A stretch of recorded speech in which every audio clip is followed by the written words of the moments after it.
Dalam kehidupan sehari-hari, kita terbiasa memandang segala peristiwa dengan logika yang rasional. Misalnya, saat melihat sebuah mobil terparkir, kita berasumsi bahwa mobil tersebut sedang diam atau mati, lalu dihidupkan kembali. Begitu juga saat melihat seekor kucing makan, kita menyimpulkan bahwa kucing tersebut hidup dan sehat.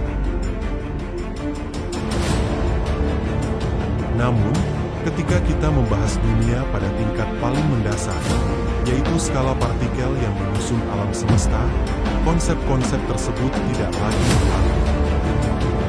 Selamat datang dalam pengantar fisika kuantum.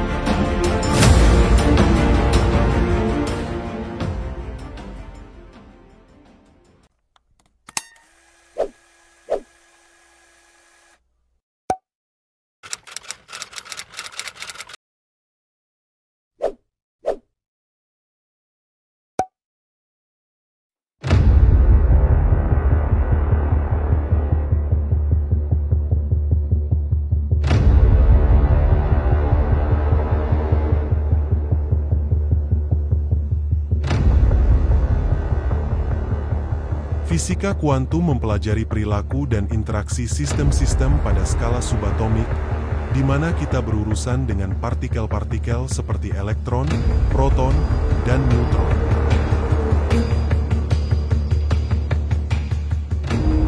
Pada skala ini, hukum-hukum fisika klasik yang kita kenal tidak lagi berlaku sepenuhnya. Fisika kuantum menggambarkan alam semesta sebagai kumpulan peluang dan kemungkinan.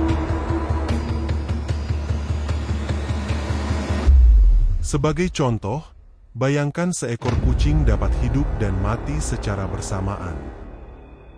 Konsep ini mungkin terdengar tidak masuk akal dalam konteks fisika klasik. Namun dalam fisika kuantum, hal tersebut menjadi mungkin. Segala sesuatu dalam alam semesta dipandang sebagai bentuk peluang atau kemungkinan. Sebelum kita mengamati atau mengukur suatu entitas, kita harus memandangnya sebagai sejumlah kemungkinan. Memahami fisika kuantum membutuhkan sikap terbuka dan fleksibel terhadap konsep-konsep yang seringkali bertentangan dengan intuisi kita berdasarkan fisika klasik. Penting untuk meninggalkan sebagian besar prasangka kita tentang bagaimana dunia seharusnya berperilaku.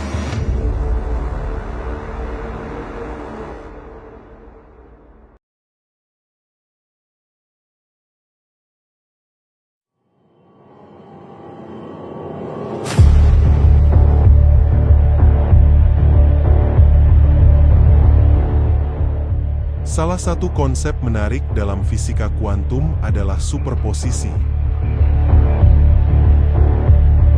Bayangkan Anda melempar sebuah koin ke udara.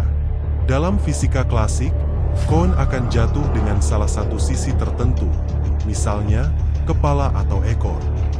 Namun, dalam fisika kuantum, sebelum hasil lemparan tersebut diamati, koin berada dalam keadaan superposisi yang menggabungkan kedua kemungkinan secara bersamaan. Because we could do the same thing with the gloves. We could put one in a package and send it to Alice, and the other to Bob. The moment Alice opens her package and finds the right-hand glove, she knows Bob must have the left-hand glove.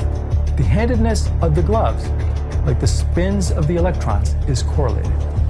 But there's a crucial difference in this analogy. The handedness of the gloves in the package was the same from the start. It never changed. It was always the right-hand glove that got sent to Alice. If someone had intercepted the parcel before Alice got it, that person would have seen that it was the right-handed glove.